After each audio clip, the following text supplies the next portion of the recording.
उत्तराखंड प्रदेश में भी जैविक खेती को बढ़ावा देने और किसानों को प्रोत्साहित करने के लिए सरकार के द्वारा जैविक कृषि अधिनियम लागू किया गया है। वर्तमान में जैविक कृषि का क्षेत्रफल बढ़कर 2.31 हेक्टेयर हो गया है, जो कि कुल कृषि क्षेत्रफल का 36% है। बताते चलें कि राज्य गठन के समय कृषि के अधीन 7.7 लाख हेक्टेयर क्षेत्रफल था, जो घटकर 6.48 लाख हेक्टेयर हो गया है।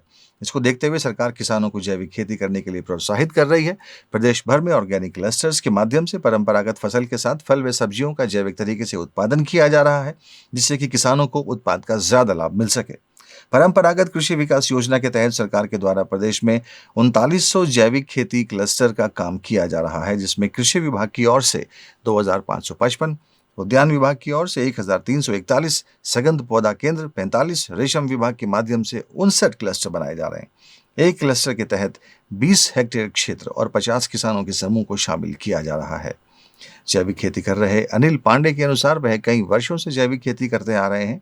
उन्होंने जैविक खेती के लिए प्रशिक्षण केंद्र भी खोला है, जिसके माध्यम से उन्होंने लाल कुआं तथा आसपास के क्षेत्र में कई किसानों को जैविक खेती के विषय में बताया है तथा उन्हें करके भी दिखाया है।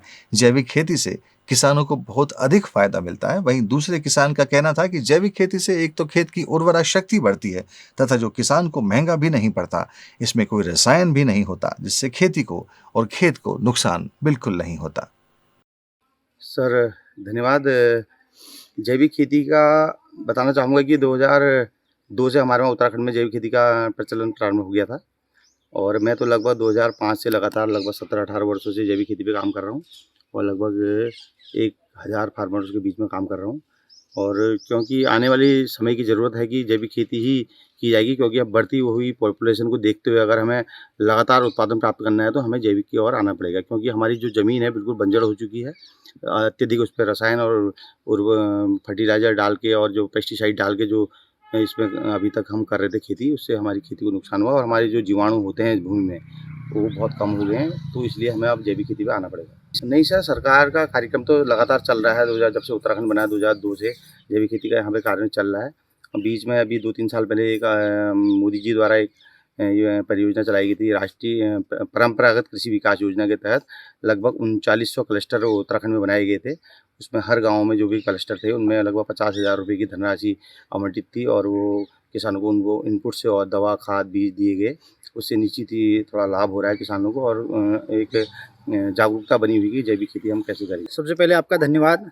जैविक खेती के लिए आप लोग जो है इसको प्रमोशन या उजागर करने के लिए जो जागरूकता हम लोग फैला रहे हैं उसको आप लोग ने जो है उसको देखा। जैविक खेती जो है जैविक नेचुरल खेती भी कह सकते हैं हम लोग। जैविक परंपरागत पहले से ही खेती कर रहे थे, लेकिन बीच में कुछ समय में एकदम से फर्टिलाइज़र और इनके उपयोग अंधाधुंध बढ़े, जिससे जो है हमारी खेतों का भी वो जो जैविक वो था वो सब ख़त्म हुआ और कई सारी बीमारियां, पूरा हमारा खेती का सिस्टम ही पूरा ख़राब हो गया।